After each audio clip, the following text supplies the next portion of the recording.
హైవ్యూర్స్. నెక్రోఫిలియా ఇది ఒక Greek words నుంచి తీసుకోవడం జరిగింది. ఫిలియా అంటేనేమో ఒక రకమైనటువంటి feel are right.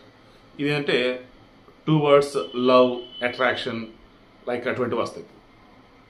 Necro dead body అంటే డెడ్ బాడీని చూస్తే మనసులో కలిగే ఫీలింగ్స్ ఇష్టం అన్నట్టు. ఈ నెక్రోఫిలియా అంటే ఏంటంటే మరణించినటువంటి వారి మీద దానికి అత్యాచారం అనాలో ఏమన్నా నాకు అర్థం కావట్లేదు. ఎందుకంటే ఈ సంవత్సరం మేలోనే కర్ణాటక హైకోర్టు తీర్పు ఇచ్చింది. ఆసుపత్రిలో ఒకడు మాచురీలో ఉన్నటువంటి ఆ ఆడ మనిషి, చనిపోయినటువంటి ఆడ మనిషి యొక్క మృతదేహం మీద ఇంకా దాన్ని ఏమన్నా రేప్ కదని కోర్టు అంటుంది. సరే, లైంగిక దాడి చేశాడు.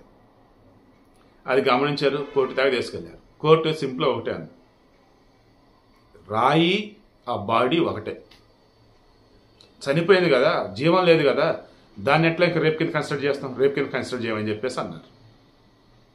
సో అదే అదునుగా కొంత చోట్ల ఈ నెక్రోఫిలియా బ్యాచ్ రెడీ అవుతున్నారు. చనిపోయినటువంటి శవాలతో సంభోగం జరిపే సెక్స్ చేసే వాళ్ళని ఈ నెక్రోఫిలియాక్స్ అనేటువంటి మనుషులు అంటారు. ఇప్పుడు ఈ సంజయ్ రాయనుడు ఉన్నాడు కదా, వాడి ఫోన్ నుంచి డేటా మొత్తం కూడా బ్యాకప్ తీశారు. వాడు ఏమేమి డిలీట్ చేశాడంటే మొత్తం రిట్రీవ్ చేస్తున్నారు సిబిఐ వాళ్ళు. ఘోరాతి ఘోరంగా అన్నమాట. వాడు ఈ ఆర్జికర్ మెడికల్ ఆసుపత్రిలో పోలీస్ అవుట్ పోస్ట్లో వాలంటీర్గా ఉంటూ వాడు చేసేది ఏంటయ్యా అంటే రాత్రుళ్ళు ఆసుపత్రుల్లోకి వెళ్ళి మాచురులోకి వెళ్ళి డెడ్ బాడీస్ ఆడవాళ్ళని తీసి బాడీస్తో సెక్స్ చేసేవాడు. అంటే ఎంత వైలెంటో చూడండి అసలు. వాడి మొబైల్లో ఆ వీడియోలన్నీ దొరికాయి. అన్నిటికీ మించి భయంకరమైన బాధాకరమైన విషయం ఏంటంటే డాక్టర్ అభయ్ని ఘోరంగా చంపేశాడు. చంపిన తర్వాత ఆమెతో సెక్స్ చేశాడు ఆ బాడీ మీద. ఆ ఫోటోలు కూడా దొరికాయి.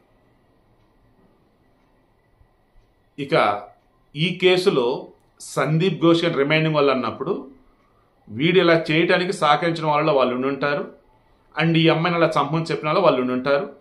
ఆసుపత్రిలో చాలా విషయాలు బయటపడాల్సి ఉంది, అవన్నిట్లో కూడా వాళ్ళు తేలుతారు. ఇక్కడ ఈ అమ్మాయికి సంబంధించి మెయిన్గా అన్నప్పుడు వీడు అక్కడే, వీడిని ప్రేరేపించింది ఎవరంటే తెలియాల్సి ఉంది. అండ్ వీడికి అసలు ఎప్పటి నుంచి ఈ శవాలతో సెక్స్ చేయటం అన్నది ఇన్వెస్టిగేషన్ తేలాల్సి ఉంది. ఇంకా ఇంపార్టెంట్ పాయింట్ ఇంకోటి ఏంటంటే డాక్టర్ నిన్న మేము చర్చలకు రామని చెప్పారు కదా, ఇప్పుడు వస్తామని అన్నారు. కానీ ఎలా 25 నుంచి 35 మంది వస్తాం మేము, మీరు 10 మందిని రమ్మన్నారు, 10 మంది 20 నుంచి 35 మంది వస్తాం. అండ్ మమ్మల్ని హెల్త్ సెక్రటరీ రమ్మన్నాడు, వాళ్ళని కాదు సెక్రటరీనే పెట్టండి, మమతా బెనర్జీ రావాలని చెప్పేసి అన్నారు.